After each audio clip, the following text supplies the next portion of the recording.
Everybody, আমি পৃথিলি মোদক। মোদকপুর একাডেমির পক্ষ থেকে সবাইকে জানাই আন্তরিক স্বাগত। আজকের আলোচনার বিষয় অত্যন্ত সংবেদনশীল, গুরুত্বপূর্ণ এবং চিন্তন সমৃদ্ধ। বাঙালি মুসলমানের চোখে শ্রী মা সারদা দেবী। শ্রী মা সারদা দেবী কেবল একটি বিশেষ ধর্মীয় পরিসরের শ্রদ্ধেয় মহিয়সী নন। তার জীবন, মাতৃভাব, মানব প্রেম, সহনশীলতা ও সর্বজনীনতার বাণী ধর্মবর্ণের সীমারেখা অতিক্রম করে মানুষের হৃদয়ে পৌঁছেছে। আজকের এই গুরুত্বপূর্ণ আলোচনার জন্য আমাদের সঙ্গে রয়েছেন বিশিষ্ট বক্তা মিস্টার রামপ্রসন্ন ভট্টাচার্য। তার অভিজ্ঞতা, চিন্তন ও নিজস্ব দৃষ্টিভঙ্গির মাধ্যমে আমরা শ্রী সারদা দেবীর জীবন ও আদর্শকে একটি ভিন্ন ও তাৎপর্যপূর্ণ আলোকে দেখার সুযোগ পাব। তাহলে আর দেরি না করে শুরু করা যাক আজকের এই বিশেষ আলোচনা, বাঙালি মুসলমানের চোখে শ্রী মা সারদা দেবী। ধন্যবাদ।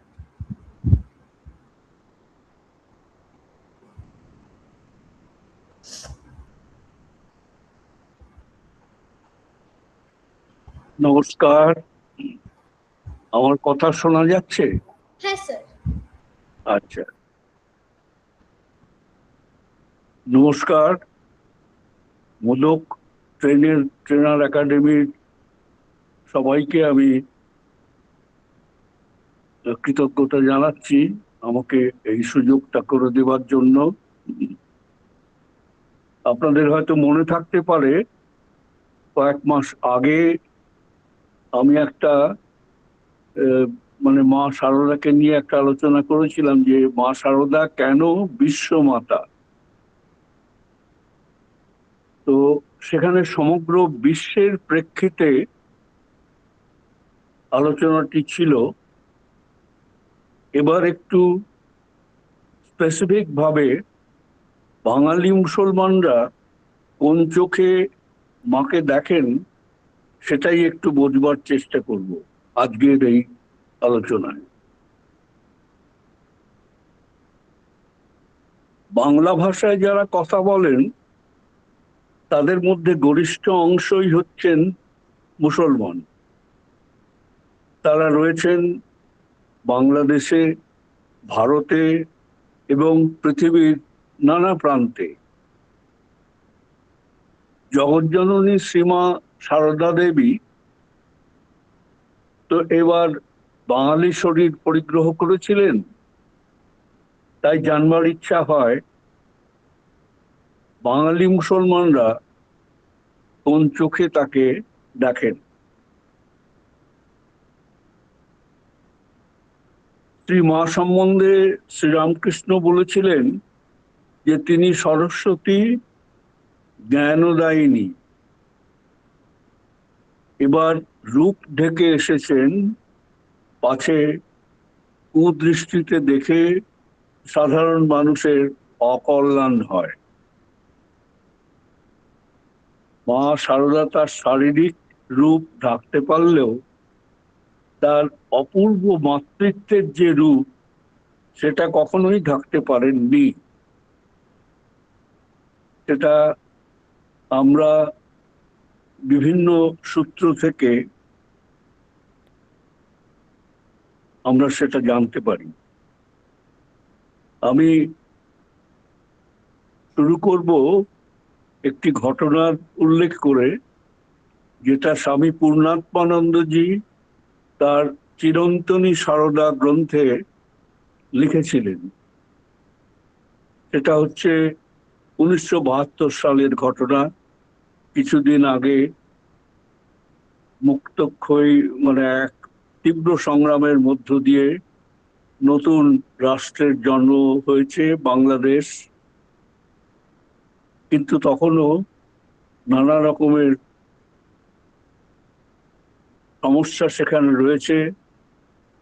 ত্রাণ বিতরণ করার জন্য কলকাতা থেকে স্বামী লোকেশ্বরানন্দজি এখানে গিয়েছিলেন, যশোরে গিয়েছিলেন। তো একদিনের ঘটনা, স্বামী পূর্ণাত্মানন্দজিও সঙ্গে ছিলেন। তো একদিনের ঘটনা তিনি বলছেন এরকম যে একদিন একটি দোকানে চা খেতে গিয়ে তারা দেখেন যে দোকানের মালিক, যে ছিল মুসলমান, একটি ছবিকে বাঁধিয়ে রেখে দিয়েছে এবং তারা সবিস্ময়ে দেখলেন ছবিটি হচ্ছে শ্রীমা সারদা দেবী। তো তখন সেই দোকানের মালিককে তারা জিজ্ঞেস করেন, এই ছবিটি কার? তখন সেই মালিক উত্তর দেন যে আমি জানি না এই ছবিটি কার, তবে আমি 4 বছর বয়সে মাতৃহারা হয়েছিলাম।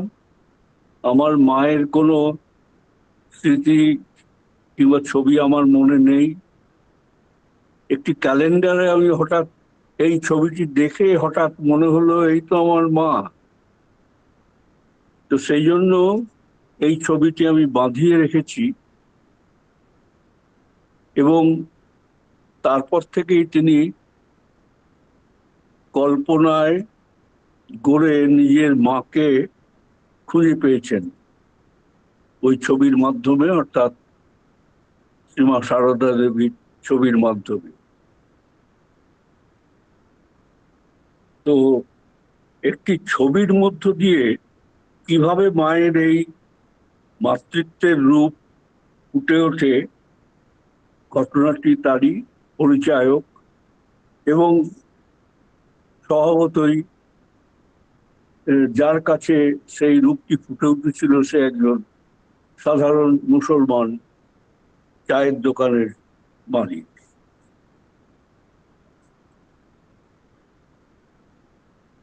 মুসলমানদের প্রতি মায়ের দৃষ্টিভঙ্গি কেমন ছিল তা আমরা জানি। মায়ের এক তাৎপর্যপূর্ণ উক্তি, কে হিন্দু কে মুসলমান আমি জানি, এটা তিনি বলেছিলেন যখন এক গরিব মুসলমানের ঠাকুরের জন্য আনা কলা তিনি গ্রহণ করলে উপস্থিত এক স্ত্রী ভক্ত বলে উঠেছিলেন, ওরা চোর, ওরা মুসলমান, ওদের জিনিস ঠাকুরকে দেওয়া কেন? মা সেটা শুনে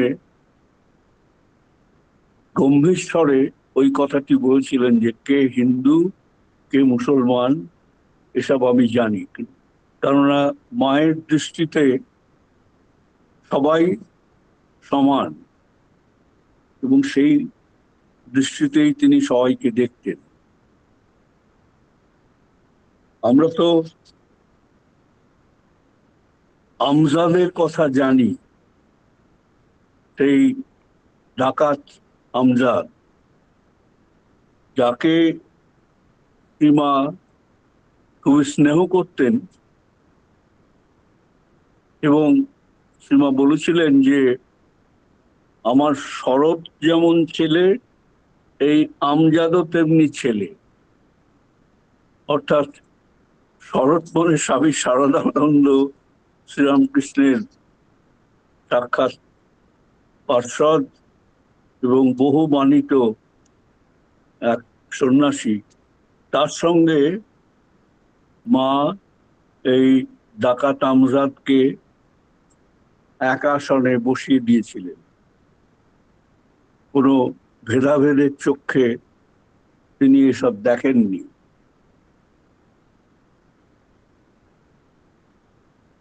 এখন আমাদের ভাবতে অবাক লাগে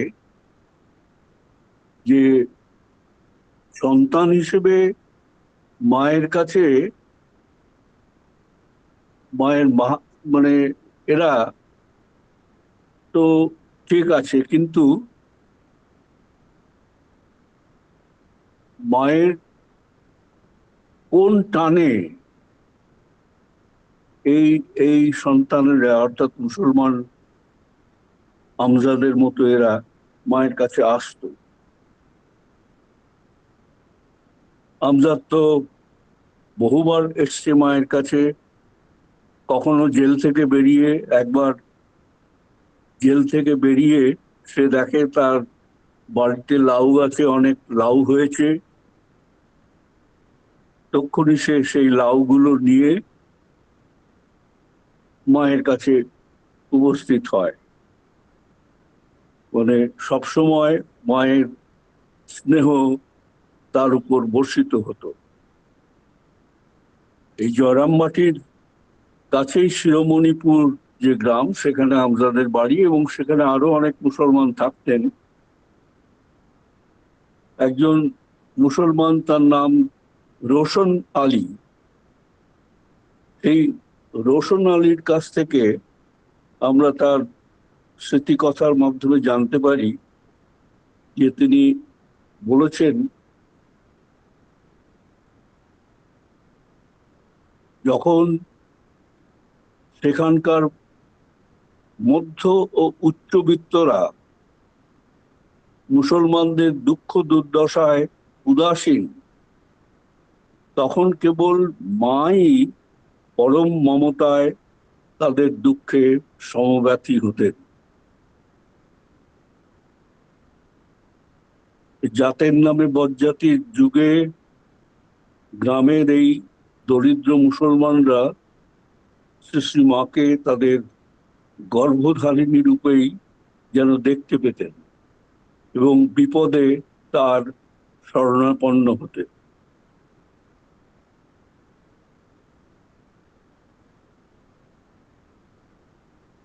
এই জয়রামবাটির কাছের মুসলমানদের সঙ্গে মায়ের যে সম্পর্ক ছিল, এসব কথা অনেক লিপিবদ্ধ হয়েছে, আমরা জানি। কিন্তু এরা তো সবই গরিব মুসলমান। কিন্তু জ্ঞানী গুণী বিদগ্ধ বাঙালি মুসলমানদেরও কি ধারণা ছিল মা সম্বন্ধে, সেটা একটু আমরা দেখে নিতে পারি।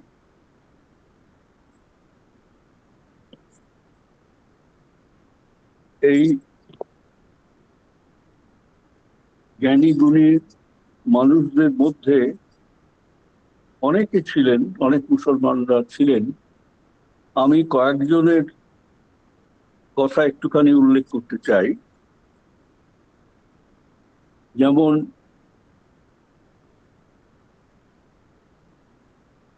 এক শিক্ষক, কবি ও গীতিকার শেখ সদরুদ্দিন, তিনি তার বিশ্বমাতা সারদামণি কবিতায় লিখছেন, তুমি যদি না আসতে মা কৃপাময়ীর রূপে আর সাজি, পেতাম কি মা যুগাবতার পরম পুরুষ দেবকে আজি। তোমার কাছে সবাই সমান, হিন্দু কিংবা মুসলমান, তুচ্ছ ছিল জাতের বিচার, গর্ব কিংবা অভিমান।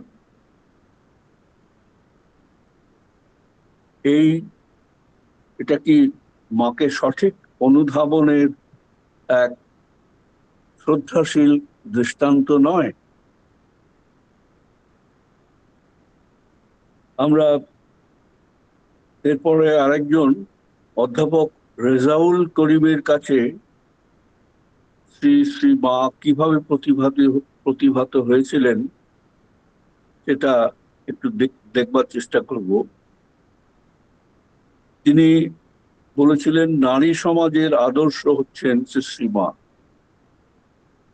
তিনি বলেছেন, লেখাপড়া ও উচ্চ উচ্চ ডিগ্রি বড় কথা নয়, মনুষ্যত্ব, ন্যায়, নীতি,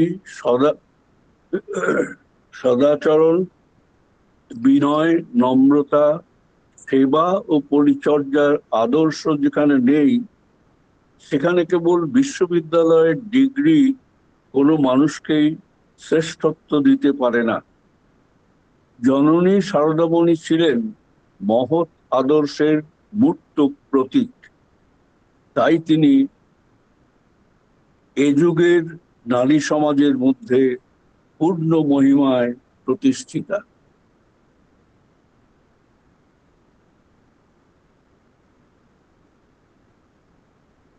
এরপরে আমরা এক বিদুষী শ্রীমায়ের ভক্ত, তার নাম নীলিমা ইব্রাহিম, তার লেখায় যেন একটা অভিমান ভরা দাবি ফুটে উঠেছে। তিনি লিখছেন, অসংখ্য সন্তানের জননী শুধু সারদা মা নন, তিনি আমাদের শ্রীমা। তিনি নরেনের মা, শরতের মা, আমজাদের মা, নটি বিনোদিনীর মা। আমরা কেন সে পুণ্য সুধা থেকে বঞ্চিত হব? যাকে ভালোবেসে আত্মিক সম্পর্ক যার সঙ্গে স্থাপন করা যায়, তার কাছেই তো এরকম দাবি পেশ করা চলে। শ্রী মায়ের সম্বন্ধে লিখিত রচনাবলী নীলিমা ইব্রাহিমের কাছে বেদ, কোরআন, বাইবেল, ত্রিপিটকের মতোই পবিত্র। তিনি গর্বের সঙ্গে ঘোষণা করেছেন, এসব শুনে ও পাঠ করে আমার অন্তরেও মায়ের একটি বেদী স্থাপিত হয়েছে। সে আমার নিজস্ব সম্পদ ও অহংকার।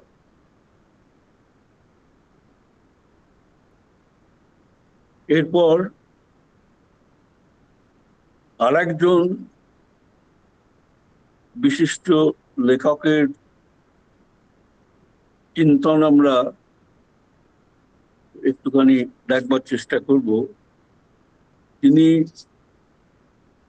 তার নাম মোহাম্মদ আমিনুল হক। মোহাম্মদ আমিনুল হক, তিনি শ্রী মাকে রামকৃষ্ণ সংঘের সুন্দরতর এক নতুন যুগের নতুন পৃথিবী গড়ার প্রয়াসে পালিকা শক্তি হিসেবে ব্যাখ্যা করেছিলেন। তিনি বলতেন যে ঠাকুর মা স্বামীজি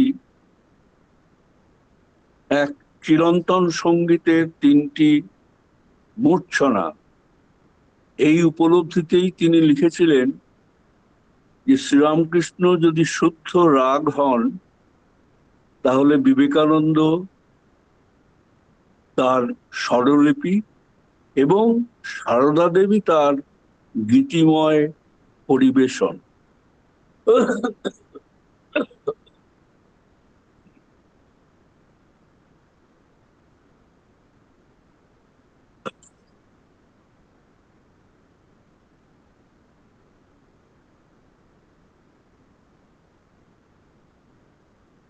নারী জাগরণে শ্রীমা সারদা দেবীর ভূমিকার এক মনোজ্ঞ আলোচনার সন্ধান আমরা পাই মকবুলা মঞ্জুরের রচনা, মকবুলা মঞ্জুরের রচনায়। শ্রীমা সারদা তিনিও আর একজন দেবী সমা রমণী, মকবুলা লিখছেন। এই কথা বলে তিনি কিন্তু মুগ্ধ করেন পরের কথাগুলিতে। সেটা হচ্ছে, তবে তিনি মানবী বলেই যেন আমার বুকের অনেক কাছের মানুষ, মাতৃরূপিণী মা।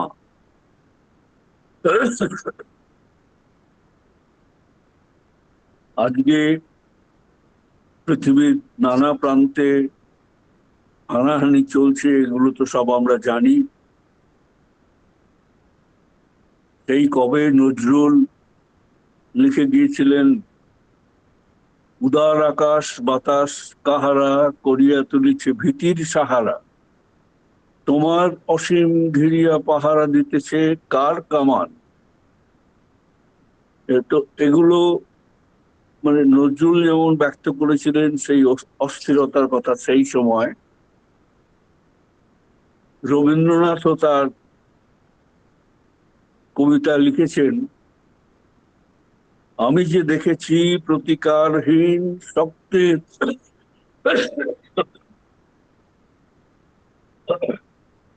শক্তের অপরাধে বিচারের বাণী নীরবে নিভৃতে কাঁদে। যাহারা তোমার বিষাইছে বায়ু, নিভাইছে তব আলো, তুমি কি তাদের ক্ষমা করিয়াছ? তুমি কি বেসেছ ভালো? তো এই সারা ভূমণ্ডল জুড়ে যে মানবতার হনন হচ্ছে, হয়েই চলেছে সেই কবে থেকে, আজও তার শেষ নেই, সেটাকে লক্ষ্য করেই এবার আরেক বিদগ্ধ মানুষের বক্তব্য একটুখানি তুলে ধরবো। তিনি কাজী নুরুল ইসলাম। তিনি যুগের প্রয়োজনে মা শারদাকে স্মরণ করেছেন এই বলে, আজ যখন সারা পৃথিবী ধর্মের নামে হিংসায় উন্মত্ত, তখন সারদা দেবীর আদর্শে উদ্বুদ্ধ হয়ে আজকের মায়েরা যদি ছেলে মেয়েদের শিক্ষা দিতে পারেন, তবেই নতুন যুগের নতুন পৃথিবীর স্বপ্ন দেখা সফল হতে পারে। এক সুন্দর চিন্তন।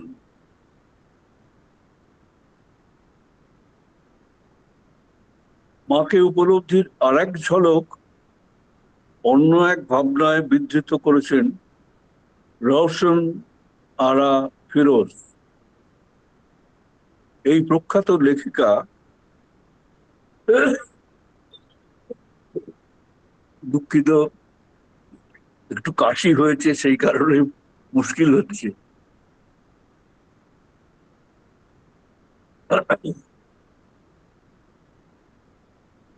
এই প্রখ্যাত লেখিকা মাকে প্রজ্ঞা ও মাধুর্যের অপূর্ব সমন্বয় হিসেবে অভিহিত করেছেন। তিনি লিখছেন, একবিংশ শতাব্দীর পৃথিবী আজ হিংসায় উন্মত্ত, জাতি ধর্ম ভাষায় বিভাজন, দরিদ্র ও ধনীর আকাশচুম্বী বিভেদ, এই নির্মম সভ্যতার অশান্ত সময়ে উপনিষদের আলোকে সারদা দেবীর শান্তি সাম্যের বাণী বিশ্বকে আলোকিত করুক, এটাই কাম্য। এক সুন্দর প্রার্থনা রওশন আরা ফিরোজের।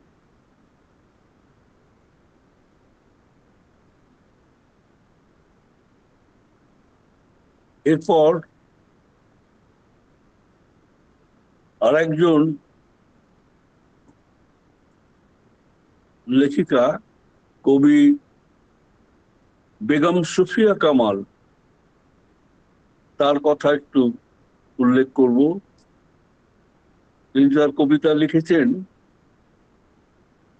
পুরুষেরা ত্যাগে যোগী নাম ধরে ছিলে তুমি নিষ্কামা, কোনো নামে নহে শুধু মাতা রূপা তুমি ছিলে অনুপমা, মহীয়সী তুমি, জীবন তোমার অপরূপ অভিনব, তো তুমি ছিলে সতী পঞ্চসতীরও ঊর্ধ্বে আসন তব, মহীয়সী তুমি, জীবন তোমার অপরূপ অভিনব। এখানেও এই অর্ঘটিতে কবি সুফিয়া কামাল মায়ের ত্যাগ, সেবা, ক্ষমা ইত্যাদি যেন অনুধাবন করেছেন, সেই কথাই লিখেছেন।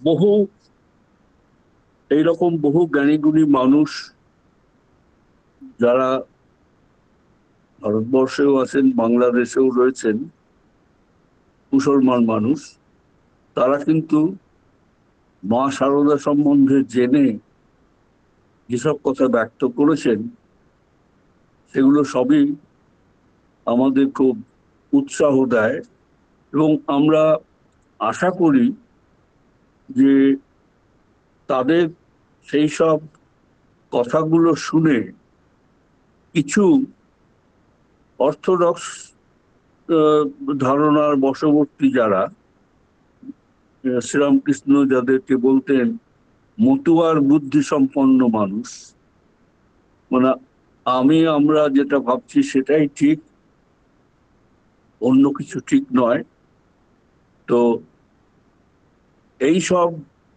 জ্ঞানী গুণী মানুষদের লেখনী থেকে যা বেরিয়েছে সেসবগুলো আমার মনে হয় আস্তে আস্তে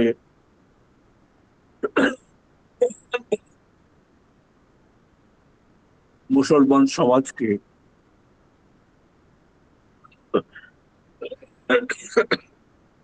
প্রভাবিত করছে। আমরা এরপর একটু আরো দুজনের কথা বলবো। একজন সম্বন্ধে আপনারা অনেকেই জানেন, ডক্টর মারুফি খান। এই বিদুষী মহিলা, যিনি প্রায়ই কলকাতায় আসেন, গোলপার্কে রামকৃষ্ণ মিশন ইনস্টিটিউট অফ কালচারে উনি থাকেন। ইনফ্যাক্ট আমার সঙ্গেও তার পরিচয় হয়েছিল। উনি রামকৃষ্ণ মিশন ইনস্টিটিউট অফ কালচারে অনেকবার অনেক বিষয়ে, বিশেষ করে শ্রীমা সম্বন্ধে বক্তৃতা দিয়েছেন, এবং তিনি সবসময় মনে করতেন যে তিনি মায়ের আশিস ধারায় সর্বদা স্নাত হয়েছেন। স্বদেশে ও বিদেশে নানা রকম প্রতিকূল অবস্থাতেও মা শারদার কৃপা তার উপর বর্ষিত হয়েছিল, এটাই তিনি মনে করতেন। তিনি এটা অকপটে স্বীকারও করেছেন।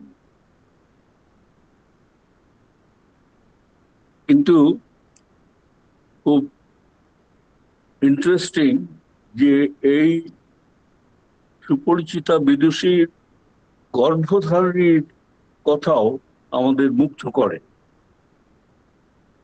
মারুফি খানের মাতা যখন মৃত্যুশয্যায়,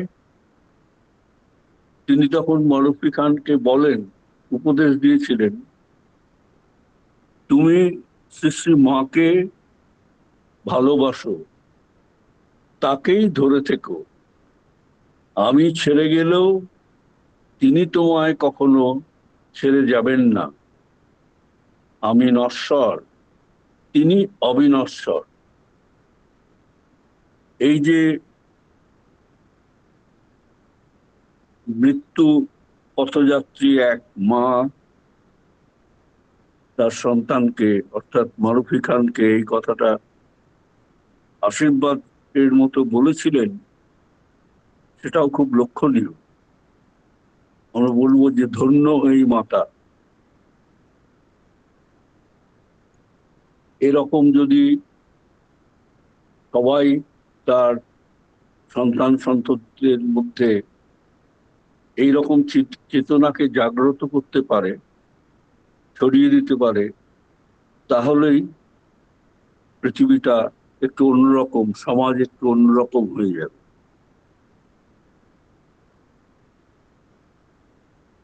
ডক্টর খান, মারুফি খান, মায়ের জীবনের বিভিন্ন ঘটনা পর্যবেক্ষণ করে বুঝেছিলেন যে মা শুধু তার তার সময়কার আদর্শ স্থানীয় নন, উপরন্তু আজকের মানুষের কাছেও তার আদর্শ একান্ত গ্রহণীয়।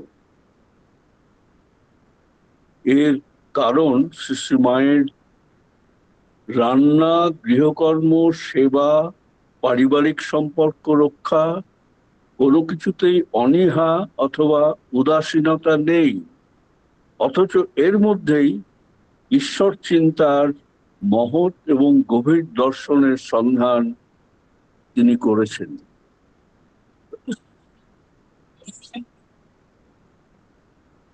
মারুফি খান বহু গ্রন্থে তার নিজস্ব আহ, সম্পাদনা করা একটি বিখ্যাত গ্রন্থ আছে, মুসলিম মননে শ্রীরামকৃষ্ণ বিবেকানন্দ মা সারদা, যেটি ঢাকা থেকে প্রকাশিত হয়েছিল। সেখানে বহু মানুষের, অর্থাৎ মুসলিম মানুষের চিন্তনের কথা উনি ব্যক্ত করেছিলেন আলাদা আলাদাভাবে। বইটি তিনি সম্পাদনা করেছিলেন। আর এছাড়াও আমাদের দেশেও বহু গ্রন্থে যেখানে আহ, তার লেখা পাওয়া যায়, সেগুলো আহ, যদি আমরা দেখি, সম্প্রতি যে একটি বই প্রকাশিত হয়েছে ইনস্টিটিউট অফ কালচার থেকে, সেটা হচ্ছে সারদা শতদল। সেখানেও মারুফি খানের একটি সুন্দর লেখা আমরা পাই। তিনি বরাবরই এই চিন্তায় বিশ্বাস করতেন যে শ্রীমা সারদা দেবীর কৃপা তার উপর সদা বর্ষিত হচ্ছে, এবং সেই জন্যই তিনি সমস্ত কাজ করে যেতে পারছেন। আমরা এবার আর একজনের কথা একটুখানি বলবো,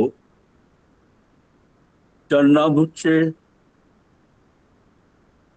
নার্গিস সত্তার। এই প্রফেসর নার্গিস সত্তার এক বিদুষী মহিলা, এবং তার পরিচয় একটুখানি সংক্ষেপে দিই। তিনি হচ্ছেন আব্দুস সাত্তারের কন্যা। যে আব্দুস সাত্তার বিখ্যাত ছিলেন কংগ্রেস নেতা হিসেবে, পার্লামেন্টের সদস্য ছিলেন, মন্ত্রী ছিলেন, তারই কন্যা।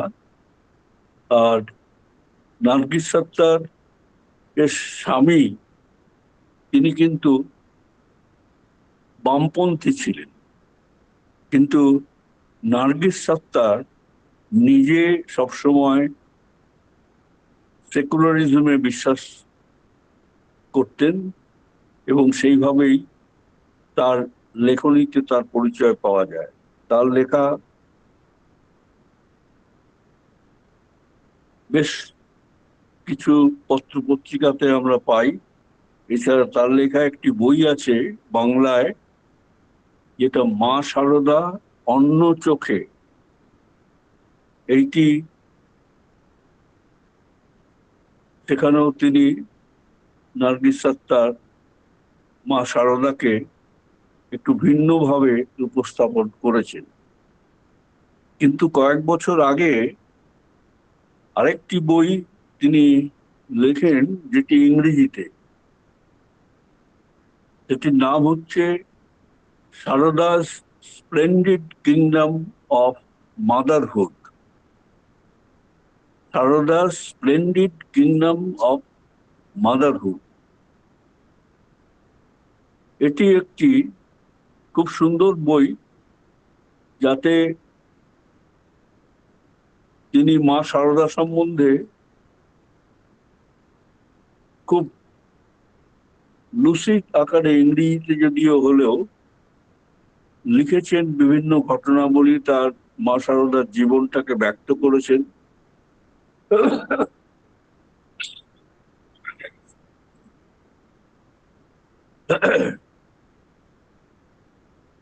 মা সারদার সম্বন্ধে এই লেখার জন্য তাকে সমালোচিত হতে হয়েছিল তার নিজ গোষ্ঠীর মধ্যে। কেন তিনি উম, মানে নিজে মুসলিম হয়েও এই মা সারদা সম্বন্ধে এরকম লিখতে গেলেন।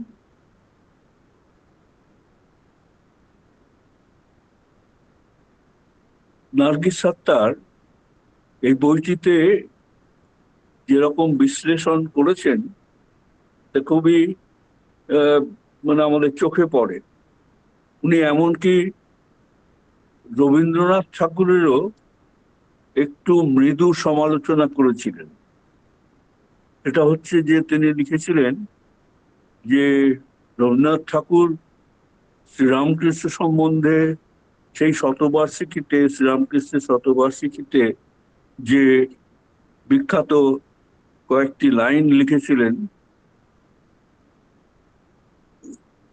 সেটা আমরা সবাই জানি, যেটা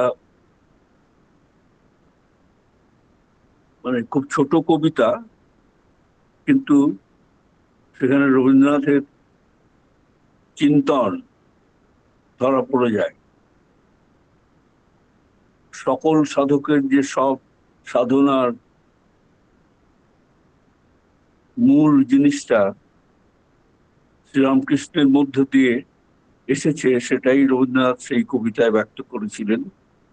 এবং সেখানে অসংখ্য মানুষের প্রণতি যেখানে এসেছে, সেখানে তিনিও তার প্রণাম নিবেদন করেছেন।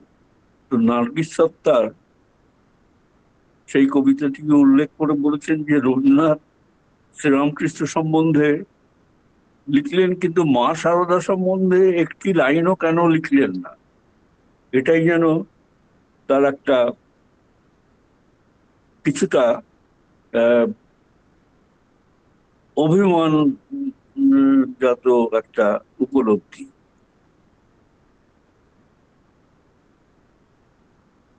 নার্গিস সত্তার এই আহ, যে Sarada splendid kingdom of motherhood, এই বইটিতে তিনি মা শারদা সম্বন্ধে একটা সার্ভেও নিজে করেছিলেন। বিভিন্ন মানুষের মধ্যে তার নিজের ছাত্রছাত্রীদের কাছে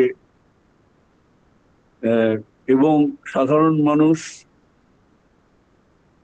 সে পানওয়ালা হোক, ফুলওয়ালা হোক ইত্যাদি, তার প্রশ্ন ছিল, মা শারদাকে জানেন? কে জানেন? এবং বহু ক্ষেত্রেই তিনি আশাহত হয়েছিলেন এটা দেখে যে অনেকেই মা শারদার নাম শোনেননি বা জানেন না। একজন তো আহ, সে বলেই বসলো, না, সারদার কথা জানি না, কিন্তু আমি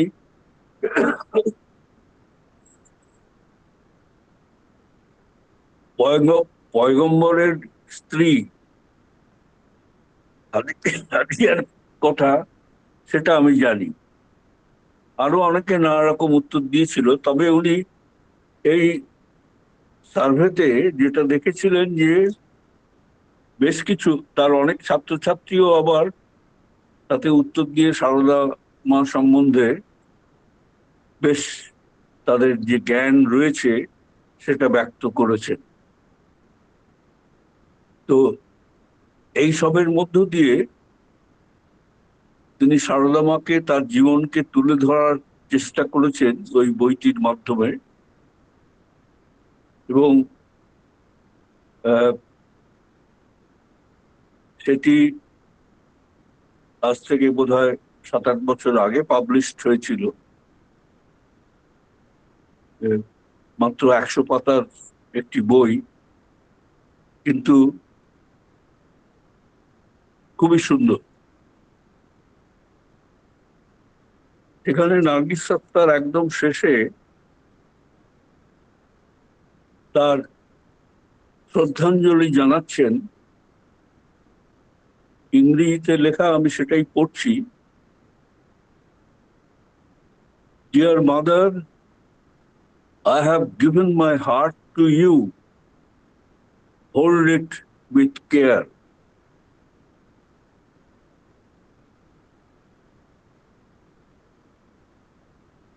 You, you are everything to me. Now continue to live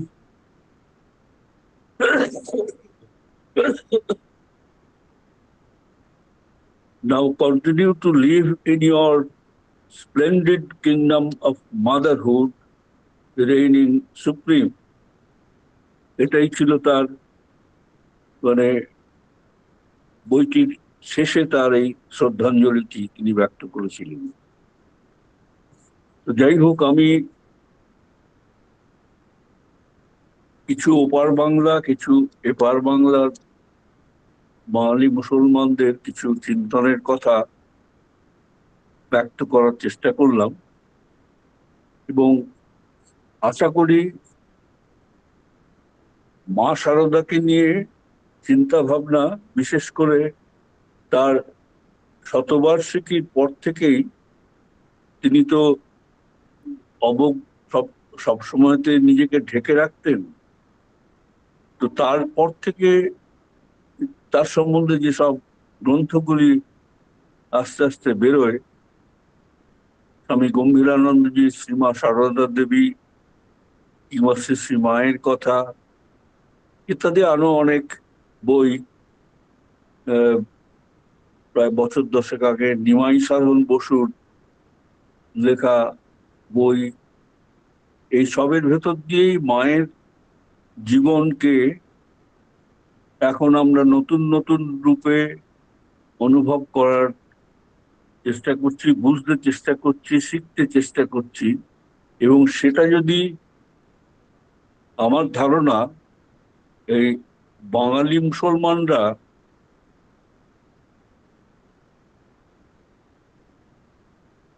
তারাও যদি বেশি বেশি করে মায়ের সম্বন্ধে জানবার চেষ্টা করে, এই বিভিন্ন গ্রন্থাদির মাধ্যমে, আলোচনার মাধ্যমে, এবং সেটা যদি তারা বহু লোককে এইভাবে অনুপ্রাণিত করতে পারে, তাহলে যে একটা অর্থোডক্সির চিহ্ন আমরা দেখতে পাই, এই যাকে আগেই আমি বলেছি শ্রীরামকৃষ্ণ বলতেন মতুয়ার বুদ্ধি, সেই ভাবটা মুসলমান সমাজে কমে যাবে, এবং মায়ের এই স্বচ্ছ চিন্তাধারা, মায়ের এই সুন্দর জীবনকে দেখে তারাও অনেক অনেক বেশি অনুপ্রাণিত হবে এবং সমাজকে পরিবর্তন করতে এগিয়ে আসবে। আমার বক্তব্য আর বেশি না বাড়িয়ে আমি এখানেই আজকে শেষ করছি।